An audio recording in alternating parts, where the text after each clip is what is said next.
Medical Ministry, Section 4, Our Medical College. In the Providence of God. Sunday, April 15, the beautiful buildings and grounds of the Loma Linda Sanitarium were solemnly dedicated to the service of God. During the exercises, the people were told of the remarkable providences that had attended every step taken to secure the property.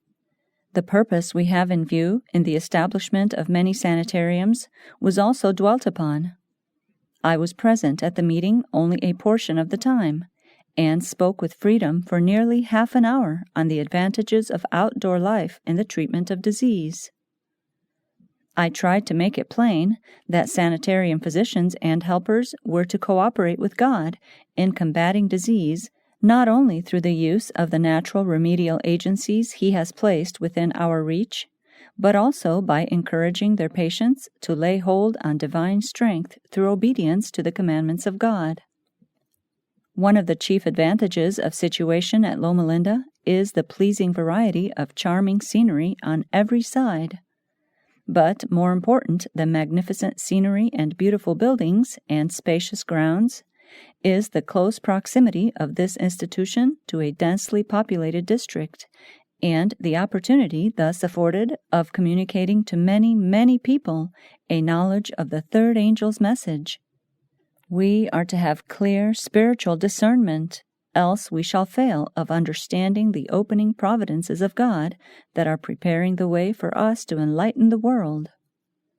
The great crisis is just before us. Now is the time for us to sound the warning message by the agencies that God has given us for this purpose. Let us remember that one most important agency is our medical missionary work.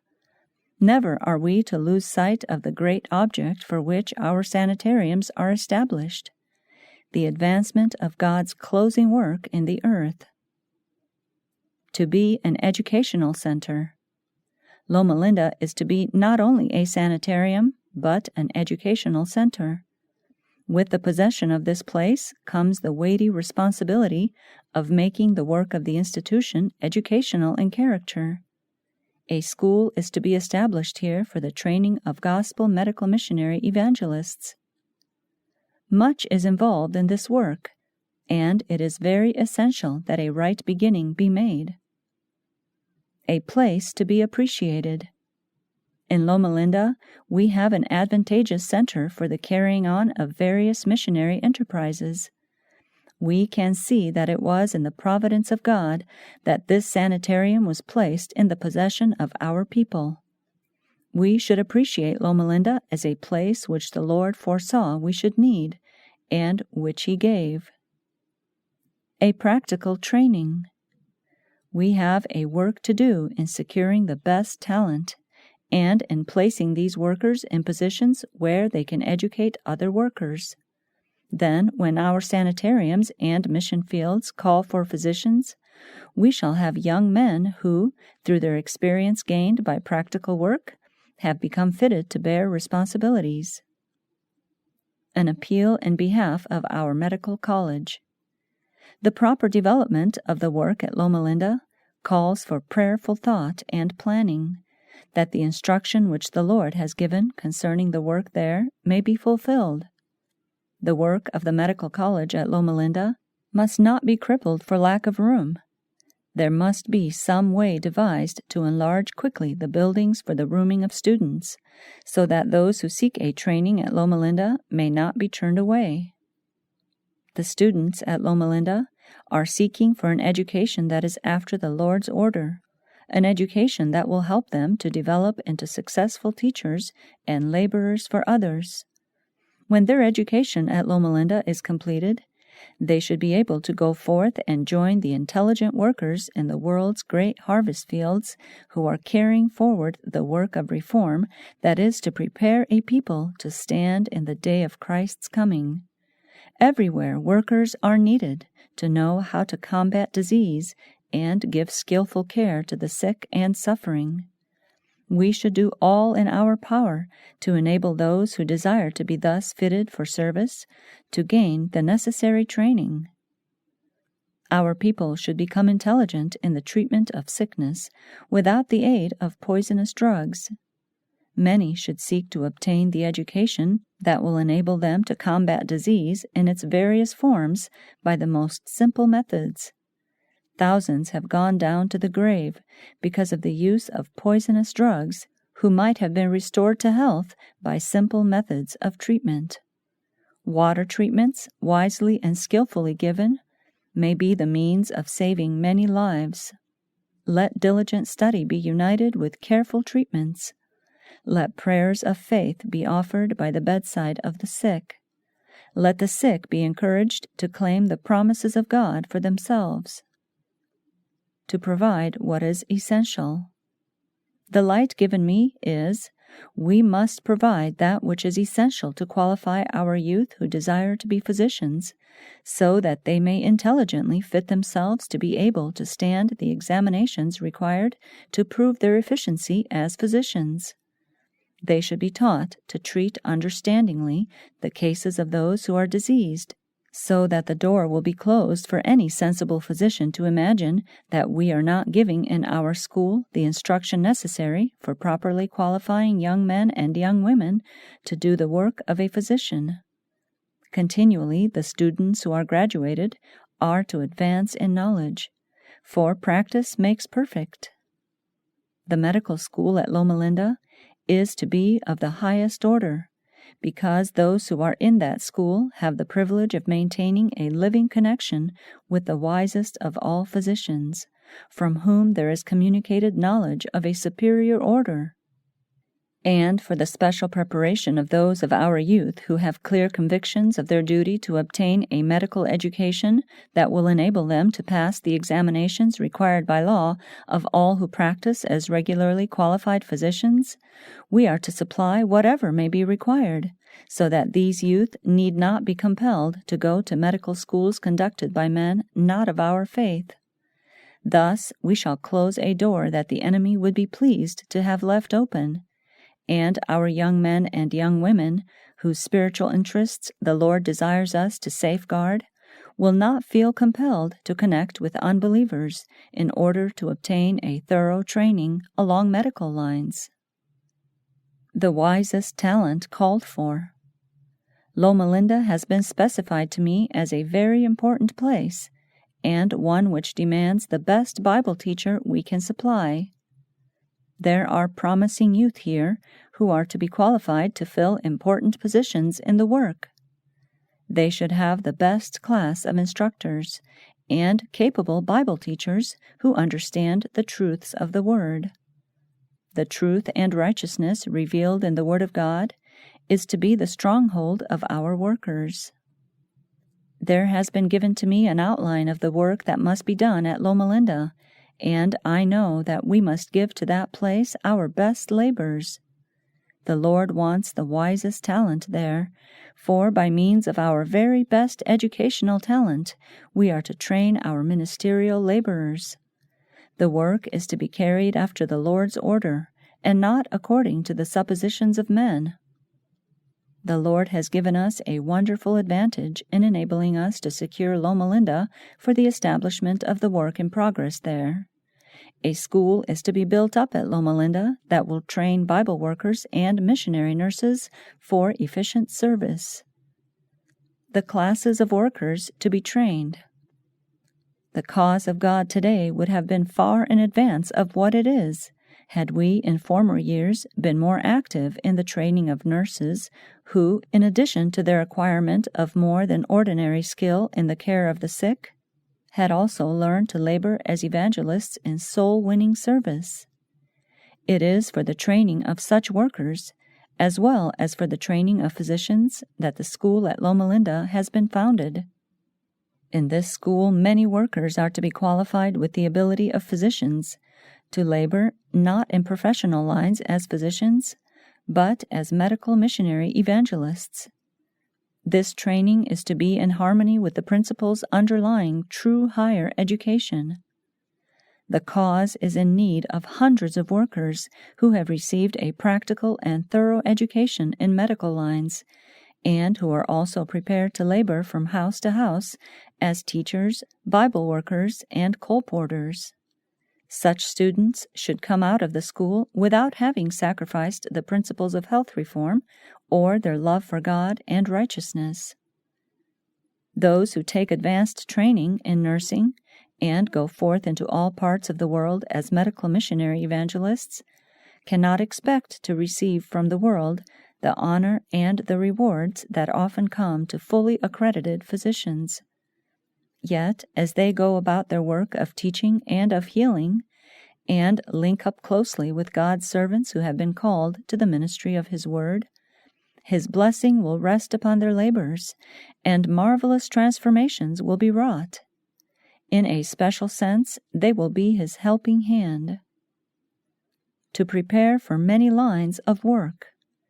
There is a very precious work to be done in connection with the interests of the sanitarium and school at Loma Linda, and this will be done when all work to that end. The Word of God is to be our lesson book. In the unity that is coming in among our people, we can see that God is working in our midst. In our school at Loma Linda, many can be educated to work as missionaries in the cause of health and temperance. The best teachers are to be employed in this educational work, not men who esteem highly their own capabilities, but men who will walk circumspectly, depending wholly upon the Lord. If the teachers in medical lines will stand in their lot and place, we shall see a good work done.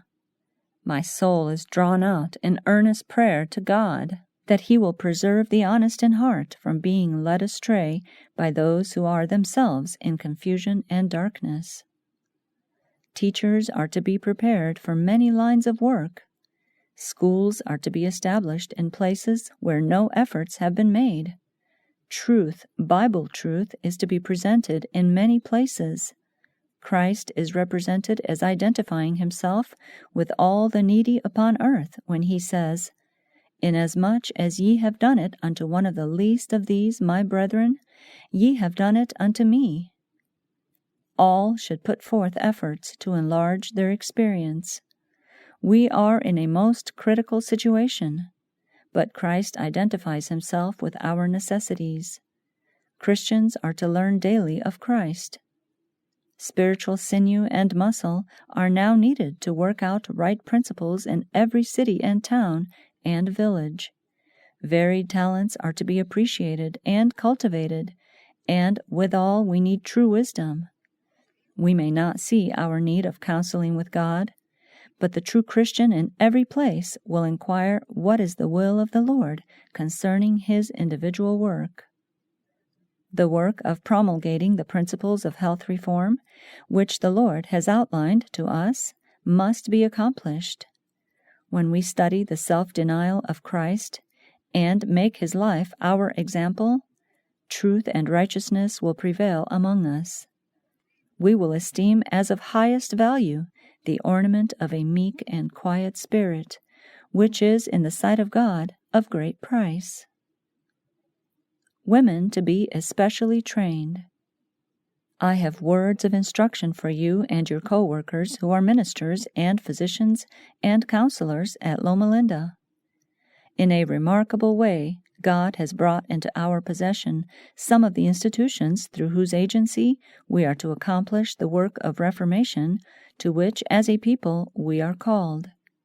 At this time, every talent of every worker should be regarded as a sacred trust to be used in extending the work of reform.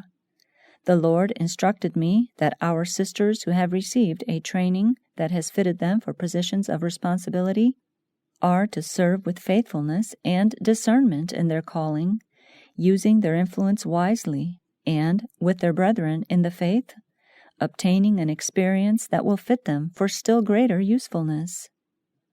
In ancient times, the Lord worked in a wonderful way through consecrated women who united in His work with men whom He had chosen to stand as His representatives. He used women to gain great and decisive victories.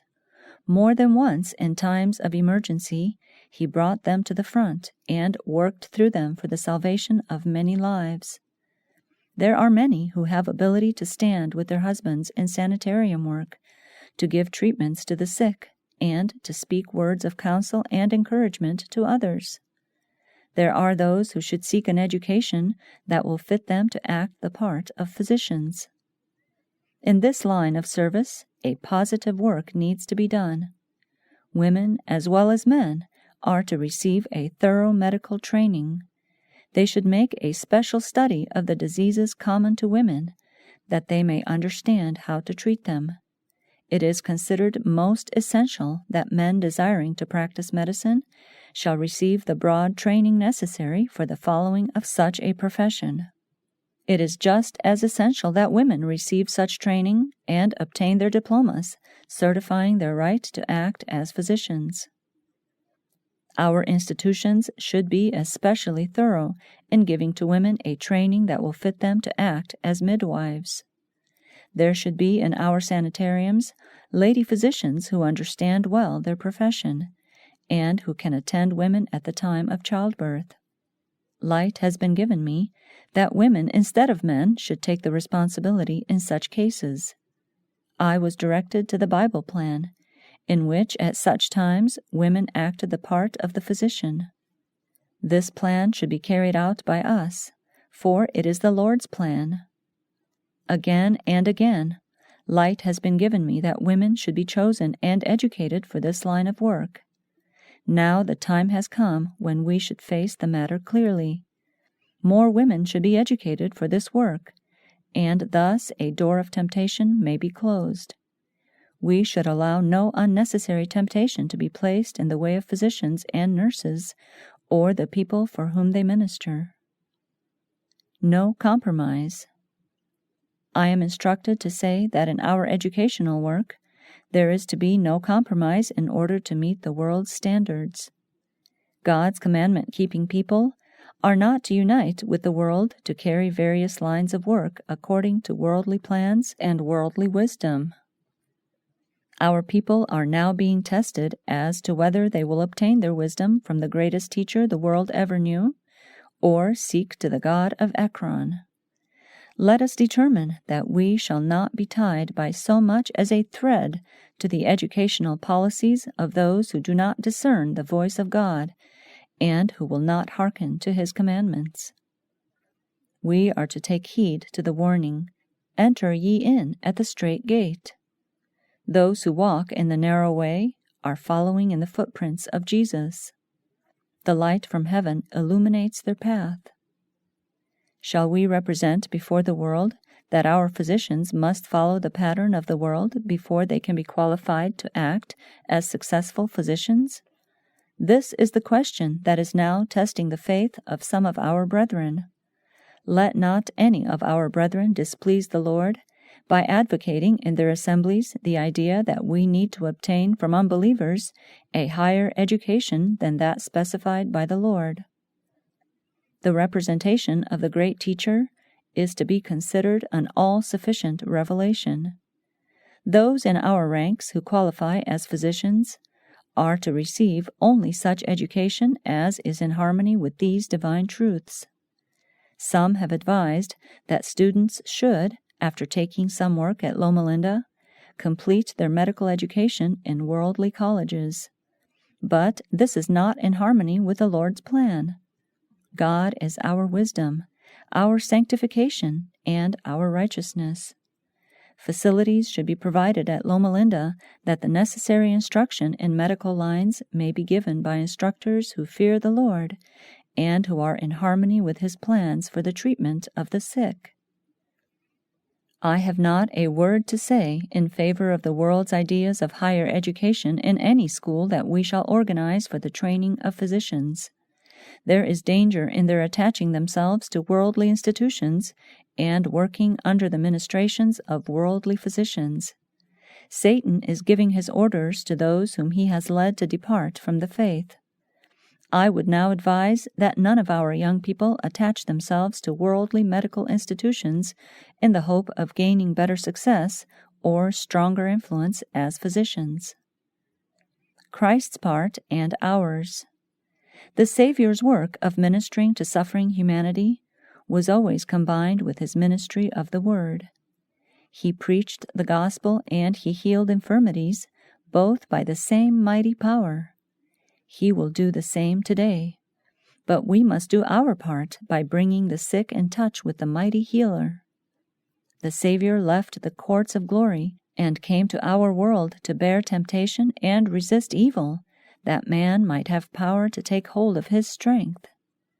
The soul that comes to Christ by living faith receives his power and is healed of his disease. Today, we are combining the work of ministry and of healing as we have never done before. We are working to educate our people how to treat the body in sickness, how to regain health, and how to keep well when health is restored. Genuine missionaries as pioneers. One night I was awakened and instructed to write a straight testimony regarding the work of our school at Loma Linda. By that school a solemn and sacred work was to be done. The teachings of health reform were to stand out clearly and brightly, that all the youth in attendance might learn to practice them. All our educators should be strict health reformers. The Lord desires that genuine missionaries shall go out as pioneers from our schools. They are to be fully consecrated to the work as laborers together with God, daily enlarging their sphere of usefulness and becoming more fully sanctified through the truth. The influence of a consecrated medical missionary teacher in our schools is invaluable. The medical student. While seeking a preparation for his life work, the medical student should be encouraged to attain the highest possible development of all his powers. His studies, taxing though they are, need not necessarily undermine his physical health or lessen his enjoyment of spiritual things. Throughout his course of study, he may continually grow in grace and in a knowledge of truth, while at the same time he may be constantly adding to the store of knowledge that will make him a wise practitioner. To medical students, I would say, enter upon your course of study with a determination to do right and to maintain Christian principles. Flee temptation and avoid every influence for evil. Preserve your integrity of soul. Maintain a conscientious regard for truth and righteousness. Be faithful in the smaller responsibilities, and show yourselves to be close, critical thinkers, having soundness of heart and uprightness, being loyal to God and true to mankind. Opportunities. Opportunities are before you. If studious and upright, you may obtain an education of the highest value. Make the most of your privileges. Be not satisfied with ordinary attainments. Seek to qualify yourselves to fill positions of trust in connection with the Lord's work in the earth. United with the God of wisdom and power, you may become intellectually strong and increasingly capable as soul winners. You may become men and women of responsibility and influence if, by the power of your will, coupled with divine strength, you earnestly engage in the work of securing a proper training. Exercise the mental powers, and in no case neglect the physical. Let not intellectual slothfulness close up your path to greater knowledge. Learn to reflect as well as to study, that your minds may expand, strengthen, and develop. Never think that you have learned enough, and that you may now relax your efforts. The cultivated mind is the measure of the man. Your education should continue during your lifetime. Every day you should be learning, and putting to practical use the knowledge gained. In order for you to become men and women that can be depended upon, there must be a growth of the powers, the exercise of every faculty, even in little things. Then greater power is acquired to bear larger responsibilities. Individual responsibility and accountability are essential. In putting into practice that which you are learning during your student days, Do not shrink from bearing your share of responsibility because there are risks to take, because something must be ventured. Do not leave others to be brains for you.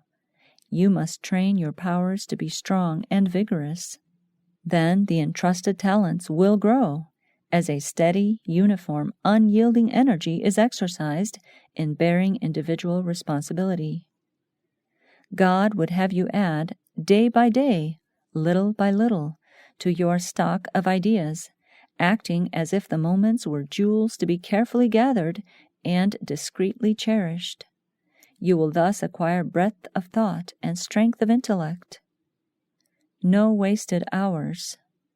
God will not require of man a more strict account of anything than of the way in which he has occupied his time.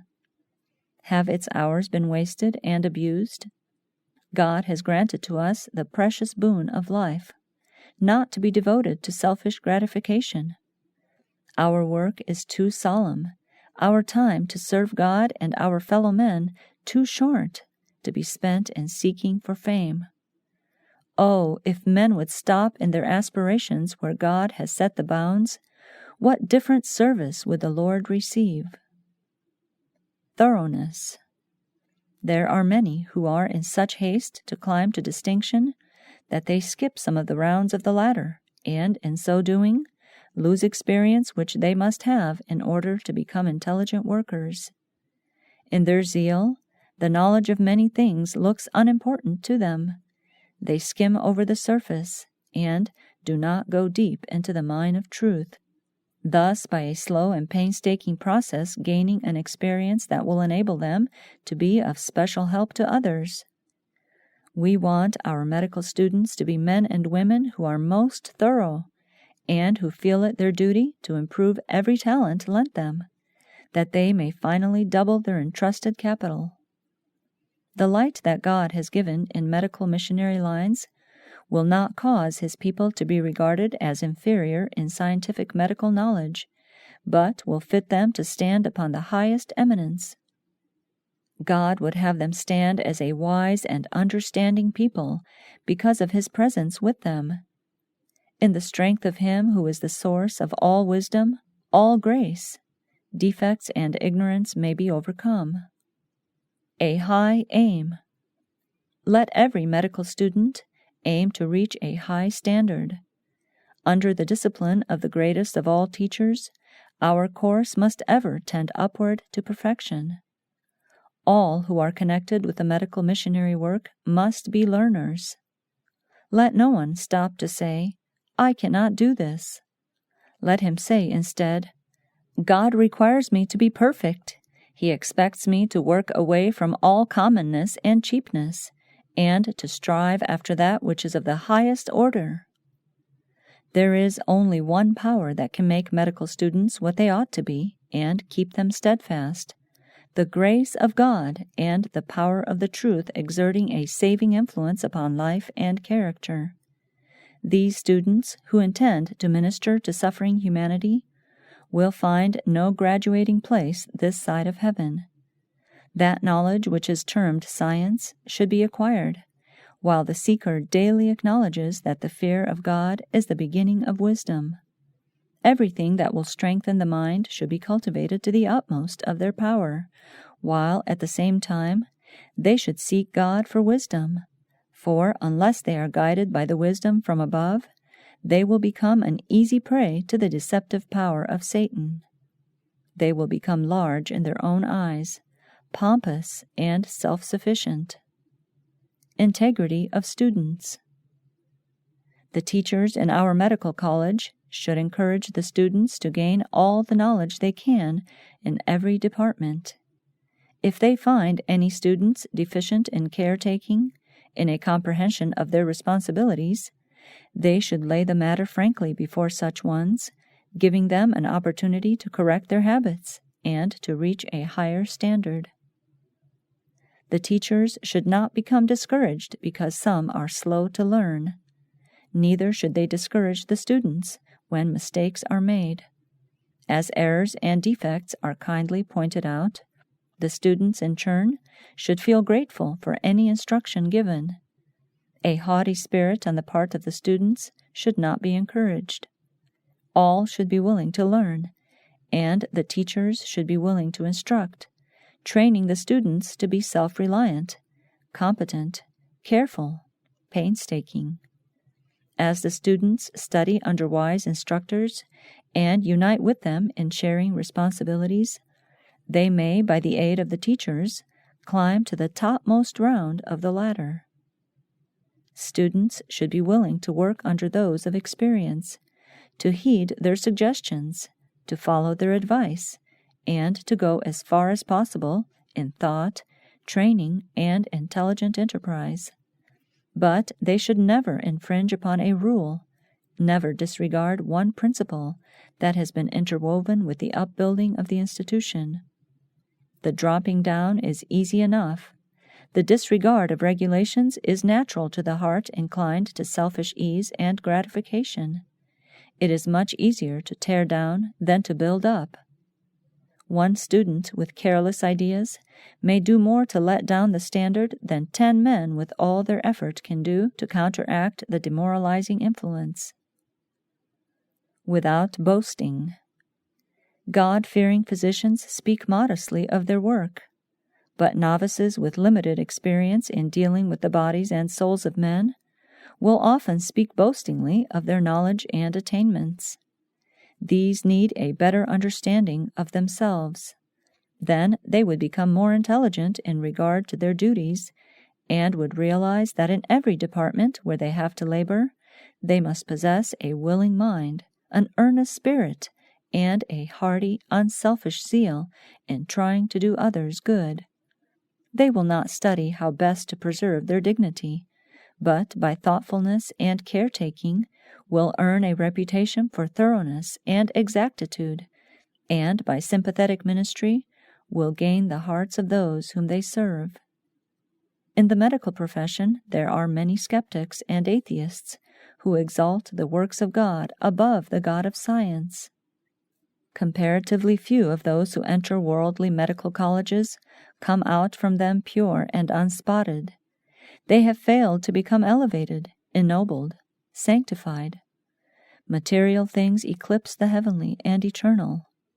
With many, religious faith and principles are mingled with worldly customs and practices, and pure and undefiled religion is rare.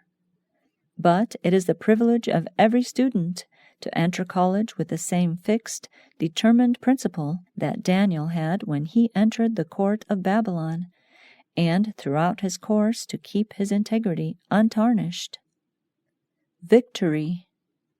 The strength and grace of God have been provided at an infinite sacrifice, that men might be victorious over Satan's suggestions and temptations, and come forth unsullied.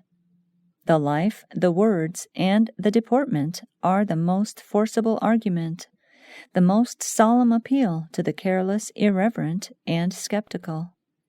Let the life and character be the strong argument for Christianity. Then men will be compelled to take knowledge of you that you have been with Jesus, and have learned of him. Let not medical students be deceived by the wiles of the devil, or by any of his cunning pretexts which so many adopt to beguile and ensnare. Stand firm to principle. At every step inquire, "What saith the Lord?" Say firmly, "I will follow the light. I will respect and honor the majesty of truth." Especially should those who are studying medicine in the schools of the world guard against contamination from the evil influences with which they are constantly surrounded. When their instructors are worldly wise men, and their fellow students infidels who have no serious thought of God, even Christians of experience are in danger of being influenced by these irreligious associations. Nevertheless, some have gone through the medical course and have remained true to principle. They would not continue their studies on the Sabbath, and they have proved that men may become qualified for the duties of a physician and not disappoint the expectations of those who have encouraged them to obtain an education. Welfare of patients.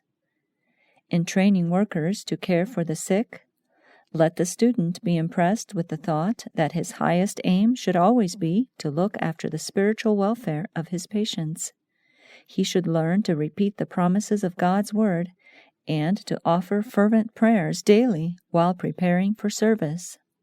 Help him to realize that he is always to keep the sweetening, sanctifying influence of the great medical missionary before his patients. If those who are suffering can be impressed with the fact that Christ is their sympathizing, compassionate Savior, they will have rest of mind, which is so essential to recovery of health. Preparatory education. It is because of these peculiar temptations which our youth must meet in worldly medical schools that provision should be made for preparatory and advanced medical training in our own schools, under Christian teachers. Our larger Union Conference training schools in various parts of the field should be placed in the most favorable position for qualifying our youth to meet the entrance requirements specified by state laws regarding medical students. The very best teaching talent should be secured that our schools may be brought up to the proper standard. The youth and those more advanced in years who feel it their duty to fit themselves for work requiring the passing of certain legal tests should be able to secure at our Union Conference training schools all that is essential for entrance into a medical college. Prayer will accomplish wonders for those who give themselves to prayer, watching thereunto. God desires us all to be in a waiting, hopeful position. What He has promised, He will do.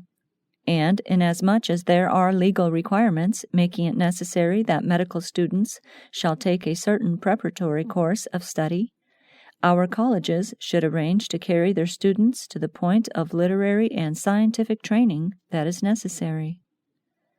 And not only should our larger training schools give this preparatory instruction to those who contemplate taking a medical course, but we must also do all that is essential for the perfecting of the courses of study offered by our Loma Linda College of Medical Evangelists. As pointed out about the time this school was founded, we must provide that which is essential to qualify our youth who desire to be physicians, so that they may intelligently fit themselves to stand the examinations required to prove their efficiency as physicians. They should be taught to treat understandingly the cases of those who are diseased, so that the door will be closed for any sensible physician to imagine that we are not giving in our school the instruction necessary for properly qualifying young men and women to do the work of a physician. Continually, the students who are graduated are to advance in knowledge, for practice makes perfect. Importance of Bible study. If medical students will study the Word of God diligently, they will be far better prepared to understand their other studies, for enlightenment always comes from an earnest study of the Word of God. Nothing else will so help to give them a retentive memory as a study of the Scriptures. Let our medical missionary workers understand that the more they become acquainted with God and with Christ, and the more they become acquainted with Bible history, the better prepared will they be to do their work. Bible classes. Faithful teachers should be placed in charge of the Bible classes, teachers who will strive to make the students understand their lessons, not by explaining everything to them, but by requiring them to explain clearly every passage they read. Let these teachers remember that little good is accomplished by skimming over the surface of the Word. Thoughtful investigation and earnest, taxing study are necessary to an understanding of this Word. Christ, the great medical missionary, came to this world at infinite sacrifice to teach men and women the lessons that would enable them to know God aright. He lived a perfect life, setting an example that all may safely follow. Let our medical students study the lessons that Christ has given. It is essential that they have a clear understanding of these lessons. It would be a fearful mistake for them to neglect the study of God's Word for study of theories which are misleading, which divert minds from the words of Christ, to the fallacies of human production. God would have all who profess to be gospel medical missionaries learn diligently the lessons of the great teacher. This they must do if they would find rest and peace. Learning of Christ, their hearts will be filled with the peace that He alone can give. Make the Bible the man of your counsel. Your acquaintance with it will grow rapidly if you keep your minds free from the rubbish of the world. The more the Bible is studied, the deeper will be your knowledge of God. The truths of His Word will be written in your soul, making an ineffaceable impression. These things God has been opening before me for many years. In our medical missionary training schools, we need men who have a deep knowledge of the Scriptures, men who can teach these lessons to others clearly and simply, just as Christ taught His disciples that which He deemed most essential. And the needed knowledge will be given to all who come to Christ, receiving and practicing His teachings, making His Word a part of their lives. The Holy Spirit teaches the student of the Scriptures to judge all things by the standard of righteousness and truth and justice. The divine revelation supplies him with the knowledge that he needs. Those who place themselves under the instruction of the great medical missionary, to be workers together with him, will have a knowledge that the world, with all its traditionary lore, cannot supply. Development of experience. Spiritual growth. To every student who is seeking a medical education, I would say, look beyond the present. Turn away from the transitory things of this life, from selfish pursuits and gratifications. For what purpose are you seeking an education? Is it not that you may relieve suffering humanity? As the mind is enlarged by true knowledge, the heart is warmed by a sense of the goodness, compassion, and love of God. The soul is filled with an earnest longing to tell others how they may cooperate with the great Master Worker. You will do much for yourselves as you impart the knowledge you receive. Thus, you will gain more knowledge to impart, and your ability to work for God will increase. There are those who will suggest to you that in order to be successful in your profession, you must be a policy man. You must at times depart from strict rectitude. These temptations find a ready welcome in the heart of man. But I speak that which I know. Do not be deceived or deluded. Do not pamper self. Do not throw open a door through which the enemy may enter to take possession of the soul. There is danger in the first and slightest departure from the strictest rectitude. Be true to yourself. Preserve your God-given dignity in the fear of God. There is great need that every medical worker get hold and keep hold of the arm of infinite power. Be true. The policy principle is one that will assuredly lead into difficulties. He who regards the favor of men as more desirable than the favor of God will fall under the temptation to sacrifice principle for worldly gain or recognition. Thus, fidelity to God is constantly being sacrificed. Truth, God's truth, must be cherished in the soul and held in the strength of heaven, or the power of Satan will wrest it from you. Never entertain the thought that an honest, truthful physician cannot succeed. Such a sentiment dishonors the God of truth and righteousness. He can succeed, for he has God and heaven on his side. Let every bribe to dissimulate be sternly refused.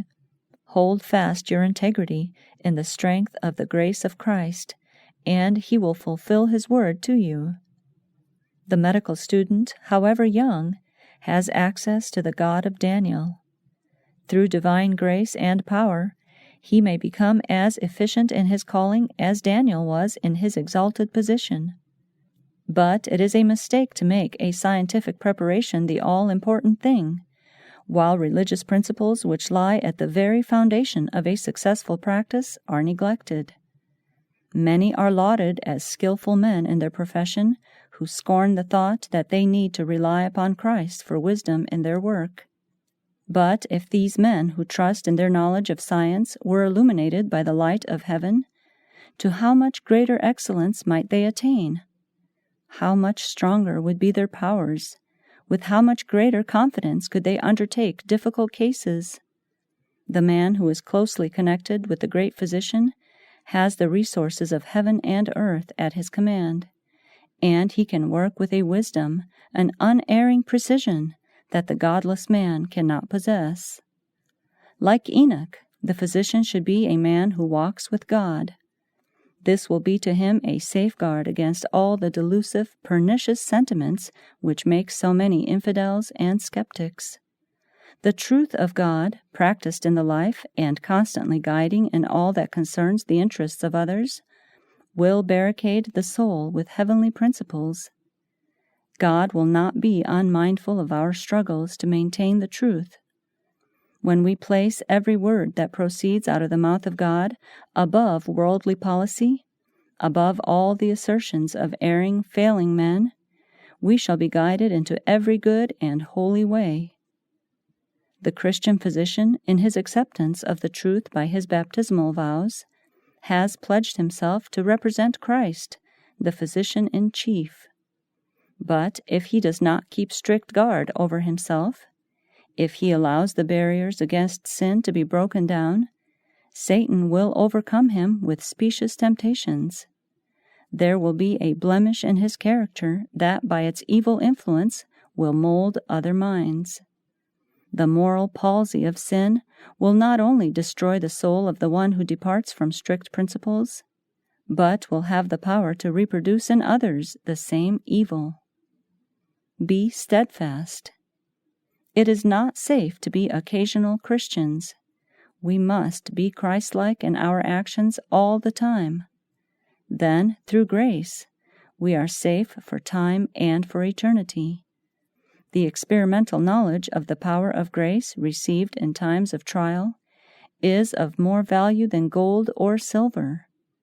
It confirms the faith of the trusting, believing one. The assurance that Jesus is to him an ever-present helper gives him a boldness that enables him to take God at his word and trust him with unwavering faith under the most trying circumstances. Our only security against falling into sin is to keep ourselves constantly under the molding influence of the Holy Spirit, at the same time engaging actively in the cause of truth and righteousness, discharging every God-given duty, but taking no burden that God has not laid upon us. Physicians and medical students must stand firm under the banner of the third angel's message, fighting the good fight of faith perseveringly and successfully, relying not on their own wisdom, but on the wisdom of God, putting on the heavenly armor, the equipment of God's word, never forgetting that they have a leader who never has been and never can be overcome by evil. Study your leader. To every medical student who desires to be an honor to the cause of God during the closing scenes of this earth's history, I would say, behold Christ, the sent of God, who in this world and in human nature lived a pure, noble, perfect life, setting an example that all may safely follow. The Lord is reaching out his hand to save. Respond to his invitation. Let him take hold of my strength, that he may make peace with me, and he shall make peace with me. How eagerly the Savior will take the trembling hand in his own, holding it with a warm, firm grasp, until the feet are placed on vantage ground.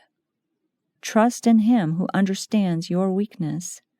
Keep close to the side of Christ, for the enemy stands ready to take captive everyone who is off his guard. It is young men whom the Lord claims as his helping hand. Samuel was a mere child when the Lord used him to do a good and gracious work.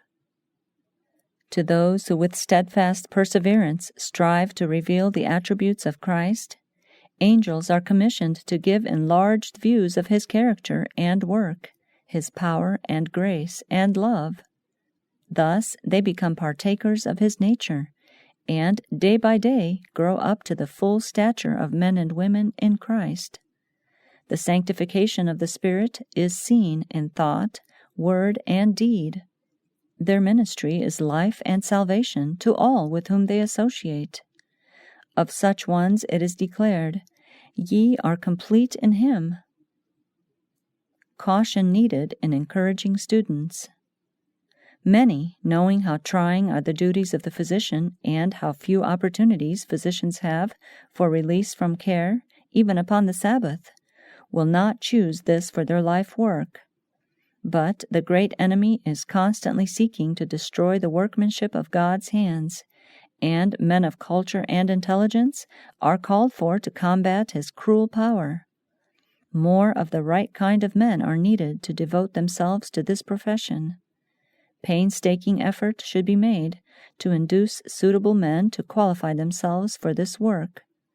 They should be men whose characters are based upon the broad principles of the Word of God, men who possess a natural energy, force, and perseverance that will enable them to reach a high standard of excellence.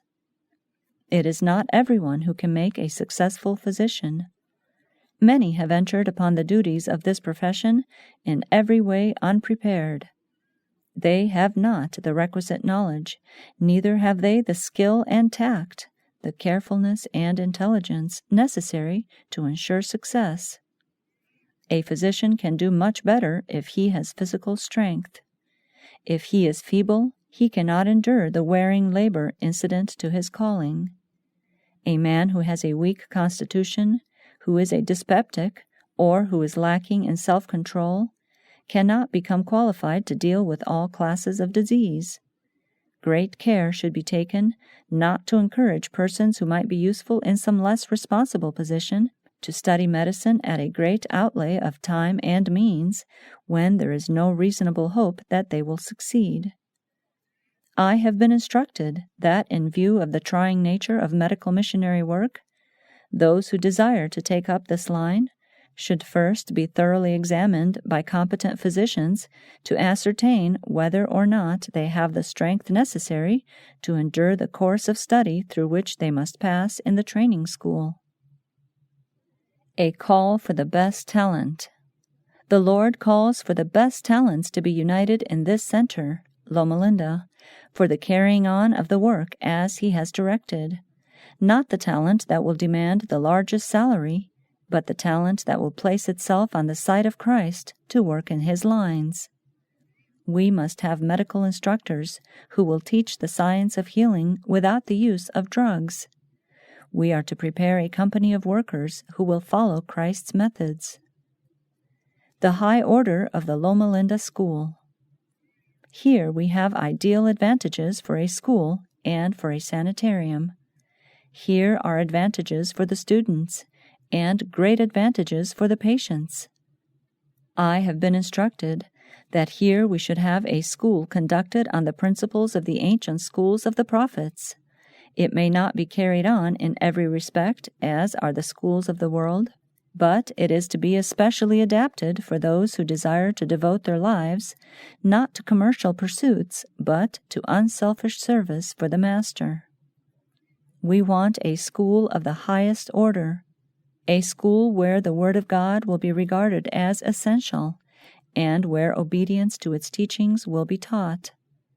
For the carrying forward of such a school, we must have carefully selected educators. Our young people are not to be wholly dependent on the schools where they are told, "If you wish to complete your course of instruction, you must take this study or some other study." Studies that perhaps would be of no practical benefit to those whose only desire is to give to the world God's message of health and peace. In the education that many receive, there are not only subjects that are non-essential, but much that is decidedly objectionable. We should endeavor to give instruction that will prepare students quickly for service to their fellow men. We are to seek for students who will plow deep into the Word of God, and who will conform the life practice to the truths of the Word. Let the education given be such as will qualify consecrated young men and young women to go forth in harmony with the Great Commission. Physicians are to receive their education here.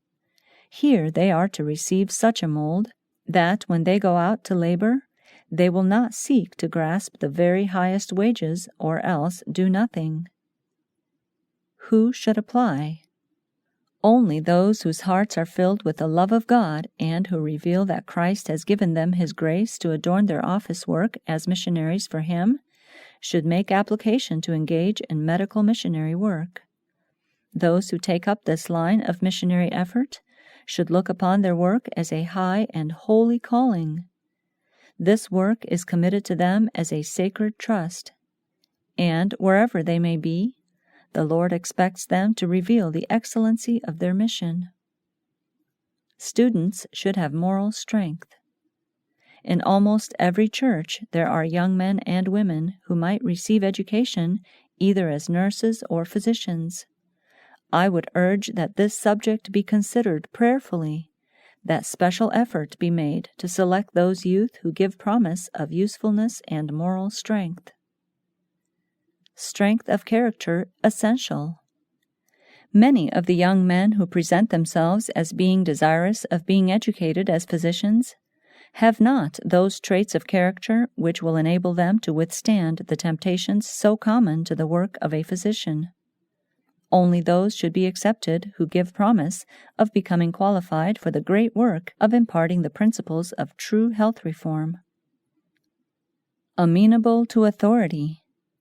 The first appearance of irregularity in conduct should be repressed, and the young should be taught to be frank, yet modest and dignified in all their associations. They should be taught to respect just rules of authority. If they refuse to do this, let them be dismissed, whatever position they occupy, or they will demoralize others. Mental and physical effort proportionate. Youth who are kept in school and confined to close study cannot have sound health. Mental effort without corresponding physical exercise calls an undue proportion of blood to the brain, and thus the circulation is unbalanced. The brain has too much blood, while the extremities have too little. The hours of study and recreation should be carefully regulated, and a portion of the time should be spent in physical labor. When the habits of students in eating and drinking, dressing and sleeping are in accordance with physical law, they can obtain an education without sacrificing health. The lesson must be often repeated and pressed home to the conscience that education will be of little value if there is no physical strength to use it after it is gained. Students should not be permitted to take so many studies that they will have no time for physical training. The health cannot be preserved unless some portion of each day is given to muscular exertion in the open air. Stated hours should be devoted to manual labor of some kind, anything which will call into action all parts of the body. Equalize the taxation of the mental and physical powers, and the mind of the student will be refreshed. If he is diseased, physical exercise will often help the system to recover its normal condition. When students leave college, they should have better health and a better understanding of the laws of life than when they entered it. The health should be as sacredly guarded as the character. Dull minds and dietetic errors. Many students are deplorably ignorant of the fact that diet exerts a powerful influence upon the health. Some have never made a determined effort to control the appetite or to observe proper rules in regard to diet. They eat too much, even at their meals, and some eat between meals whenever the temptation is presented.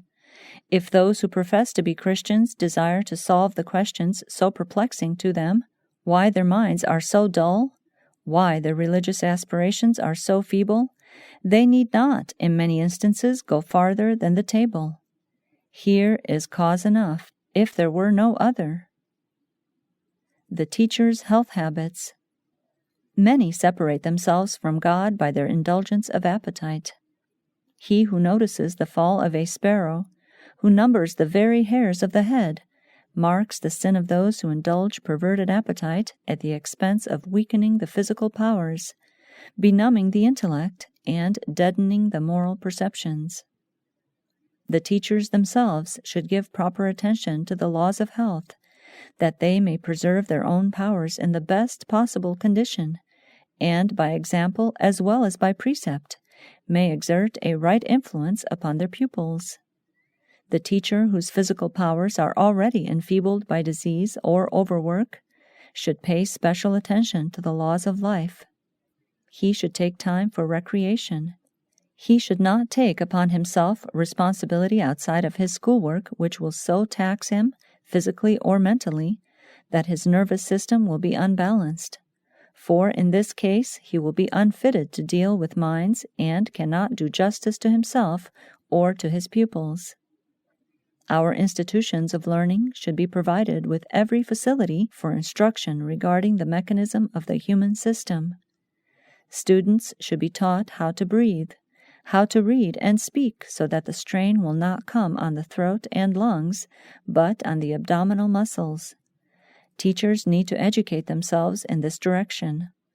Our students should have a thorough training, that they may enter upon active life with an intelligent knowledge of the habitation which God has given them.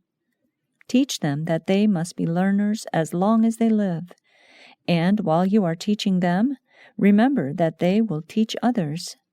Your lessons will be repeated for the benefit of many more than sit before you day by day. Educate in the simplicity of Christ. The Lord has instructed us that in our institutions of education, we should ever be striving for the perfection of character to be found in the life of Christ and in his instruction to his disciples. Having received our commission from the highest authority, we are to educate in the simplicity of Christ. Our aim must be to reach the highest standard in every feature of our work. He who healed thousands with a touch and a word is our physician. The precious truths contained in his teachings are to be our front guard and our rear ward. The standard set for our sanitariums and schools is a high one, and a great responsibility rests upon the physicians and teachers connected with these institutions. Efforts should be made to secure teachers who will instruct after Christ's manner of teaching, regarding this of more value than any human methods. Let them honor the educational standards established by Christ, and following his instruction, give their students lessons in faith and in holiness. Christ was sent of the Father to represent his character and will. Let us follow his example in laboring to reach the people where they are. Teachers who are not particular to harmonize with the teachings of Christ, and who follow the customs and practices of worldly physicians, are out of line with the charge that the Savior has given us. Count the cost. I have had presented before me the fact that in your class of medical missionary students are those whose first work should be to understand themselves, to count the cost, and know when they begin to build whether they are able to finish. Let not God be dishonored by breaking down the man in the process of educating him, for a broken down, discouraged man is a burden to himself. To think that in any work that he may plan to do, God will sustain him, while he piles upon himself studies and subjects himself to exposures that imperil health and life and violate the laws of nature, is contrary to the light that God has given.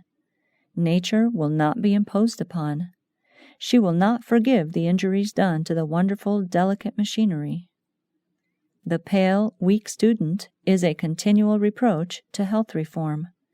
Far better would it be for students to go outdoors and work in the soil. Exercise is good. God designs that all parts of the human machinery shall be worked. There should be regular hours for working, regular hours for eating, without studying the exact cost of every article of food and providing the cheapest kind. Procure those articles of food that are the best for making steam to run the living machinery. There is no extravagance in providing those articles of food that the system can best take in and digest, and send to every part of the living organization that all may be nourished. He must know himself. This is the first duty of every student. No one is to measure out what he supposes his fellow student is capable of doing. Let every student reason soundly regarding what he can endure. Each has an individuality that no one can handle as successfully as himself. No one can submerge his identity in another's. He must know himself, and give himself a favorable chance to come forth with an unbroken constitution, with a clear mind, with well-balanced nerves, and a good digestion. With these he will be fitted to do the work he has qualified himself to do. If he disqualifies himself by imprudence, by eating hurriedly because he has little time to spend, he is unfitting himself for ever doing sound, wholesome work.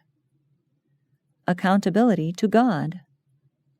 The first and highest and most acceptable missionary work that the student can do is to obey God in all he undertakes, in every action of the wonderful machinery God devised in the formation of man. He is not to treat himself indifferently. He is to know himself, and work with an intelligent knowledge of what he can do, and do safely, and what he should avoid in eating and in working. A disordered stomach means a disordered mind. I would say to each student, you need to take yourself in hand, and let no one whip up your tired nerves and muscles to meet his individual measurement. You are God's workmanship, and under a full sense of your accountability to God, you are to treat yourself aright. Give yourself proper time to sleep. They who sleep give nature time to build up and repair the weary waste of the organism. Overtaxing the body. You can do the very best home missionary work by taking care of God's temple. Do not presume to overtax this wonderful machinery, lest some part give way and bring your work to a standstill. I am pained as I have presented to me students who are being educated to work for the salvation of the souls and bodies of those perishing around them, but who will themselves perish before they can accomplish that for which they are striving so earnestly. Will all teachers and students learn before they go any further how to treat themselves, that they may intelligently cooperate with God, to bear His message, to do His work, and not be cut off at the very time when they are most needed? Manual labor in the schools. In all our educational institutions, physical and mental work should have been combined. In vigorous physical exercise, the animal passions find a healthy outlet and are kept in proper bounds. Healthful exercise in the open air will strengthen the muscles, encourage a proper circulation of blood, help to preserve the body from disease, and will be a great help in spirituality. For many years it has been presented to me that teachers and students should unite in this work. This was done anciently in the schools of the prophets. Study practical matters. Too great devotion to study, even of true science, creates an abnormal appetite, which increases as it is fed. This creates a desire to secure more knowledge than is essential to do the work of the Lord. The pursuit of knowledge merely for its own sake diverts the mind from devotion to God, and checks advance along the path of practical holiness. The Lord Jesus imparted only such a measure of instruction as could be utilized. The minds of the disciples were often excited by curiosity, but instead of gratifying their desire to know things which were not necessary for the proper conduct of their work, He opened new channels of thought to their minds. He gave them much needed instruction upon practical godliness. Intemperance in study. Intemperance in study is a species of intoxication, and those who indulge in it, like the drunkard, wander from safe paths and stumble and fall in the darkness. The Lord would have every student bear in mind that the eye must be kept single to the glory of God. He is not to exhaust and waste his physical and mental powers in seeking to acquire all possible knowledge of the sciences, but is to preserve the freshness and vigor of all his powers to engage in the work which the Lord has appointed him in helping souls to find the path of righteousness. Not amusements, but consecrated work.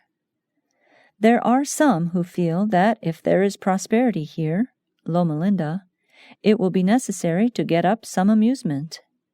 Let us not cherish such thoughts as this. Rather, let the people see that you have a mind for usefulness and duty, and that to the saving of the soul. The amusements that consume time just to gratify self do not pay. Some will think that by having amusements here, we will gain more influence. But what we want is to go steadily forward, with our hands firmly holding the divine promise, believing that Christ will lead and guide and bless, and place a heavenly stamp upon our work. Do not feel that there is not enough in all that we have to do in this place for Christ and heaven, and that you must reach out for some amusement outside of your God-given work. Do not do it, for this will not harmonize with Christ's example. Stand solidly for God. Tell the students, here we have Riverside and other places. If you want to do a good work, take our publications and carry them to these places. Hold meetings and let the people see that you have a living connection with heaven. Missionary labor. Encourage the students to greater activity in missionary labor while taking their course of study. Let not truth be supplanted. Students are authorized to go to school for a certain length of time in order to acquire scientific knowledge, but in doing this, they should ever consider their physical necessities and seek their education in such a way as not to injure in the least the temple of the body. Let them be sure not to indulge in any sinful practice, not to burden themselves with too many studies, not to become so absorbed in devotion to their studies that the truth will be supplanted, the knowledge of God expelled from the soul by the inventions of men. Let every moment that is devoted to study be a moment in which the soul is conscious of its God-given responsibilities. There will be no need, then, of enjoining the students to be true and just, and to preserve their soul's integrity. They will breathe a heavenly atmosphere, and every transaction will be inspired by the Holy Spirit, and equity and righteousness will be revealed. But if the body is neglected, if unsuitable hours are consumed in study, if the mind is overtaxed, if the physical powers are left unemployed and become enfeebled, then the human machinery is trammeled, and matters that are essential for our future welfare and eternal peace are neglected. Book knowledge is made all-important, and God is dishonored. Many are ruining themselves physically, mentally, and morally by over-devotion to study. They are defrauding themselves for time and eternity through practicing habits of intemperance in seeking to gain an education. They are losing their desire to learn, in the school of Christ, lessons of meekness and lowliness of heart. Every moment that passes is fraught with eternal results. Integrity will be the sure result of following in the way of righteousness. Advice to those having limited powers of endurance. I have been instructed that, in view of the trying nature of medical missionary work, those who desire to take up this line should first be thoroughly examined by competent physicians to ascertain whether or not they have the strength necessary to endure the course of study through which they must pass in the training school. If they are not able to carry a line of mental work covering a period of 2, 3, or 5 years, as the case may be, they should be told this and counseled to spend their summer vacations in working in the open air. Or, if unable to stand the strain of constant schoolwork, they should be counseled to spend much of their time in outdoor work and to study books by themselves. If they are careful to exercise sufficiently, the brain will be clear to grasp the subjects that they study alone, and their progress will be rapid. Let them endeavor to treat the sick as they have opportunity, putting into practice the theory that they gain from the study of books. I have been instructed that in many instances, more practical knowledge can be obtained in this way than by a long course of study in a medical school. Our relation to legal requirements. Some questions have been asked me regarding our relation to the laws governing medical practitioners. We need to move understandingly, for the enemy would be pleased to hedge up our work so that our physicians would have only a limited influence. Some men do not act in the fear of God, and they may seek to bring us into trouble by placing on our necks yokes that we could not consent to bear. We cannot submit to regulations if the sacrifice of principles is involved, for this would imperil the soul's salvation. But whenever we can comply with the law of the land without putting ourselves in a false position, we should do so. Wise laws have been framed in order to safeguard the people against the imposition of unqualified physicians. These laws we should respect, for we are ourselves by them protected from presumptuous pretenders. Should we manifest opposition to these requirements, it would tend to restrict the influence of our medical missionaries. We must carefully consider what is involved in these matters. If there are conditions to which we could not subscribe, we should endeavor to have these matters adjusted, so that there would not be strong opposition against our physicians. The Savior bids us be wise as serpents and harmless as doves. The Lord is our leader and teacher. He charges us not to connect with those who do not acknowledge God. Verily, my Sabbaths ye shall keep, for it is a sign between me and you throughout your generations. Connect with those who honor God by keeping His commandments. If the recommendation goes forth from our people that our workers are to seek for success by acknowledging as essential the education which the world gives, we are virtually saying that the influence the world gives is superior to that which God gives. God will be dishonored by such a course. God has full knowledge of the faith and trust and confidence that His professed people have in His providence. Our workers are to become intelligent in regard to Christ's life and manner of working. The Lord will help those who desire to cooperate with Him as physicians, if they will become learners of Him how to work for the suffering. He will exercise His power through them for the healing of the sick. Cooperation with the great physician. Intemperance and ungodliness are increasing everywhere. The work of temperance must begin in our own hearts, and the work of the physician must begin in an understanding of the works and teachings of the great physician. Christ left the courts of heaven that He might minister to the sick and suffering of earth. We must cooperate with the chief of physicians, walking in all humility of mind before Him. Then the Lord will bless our earnest efforts to relieve suffering humanity. It is not by the use of poisonous drugs that this will be done, but by the use of simple remedies. We should seek to correct false habits and practices, and teach the lessons of self-denial. The indulgence of appetite is the greatest evil with which we have to contend. The truth brought to light by Christ teaches that humanity, through obedience to the truth as it is in Jesus, may realize power to overcome the corruptions that are in the world through lust. Through living faith in the merits of Christ, the soul may be converted and transformed into Christ-likeness. Angels of God will be by the side of those who in humbleness of mind learn daily the lessons taught by Christ.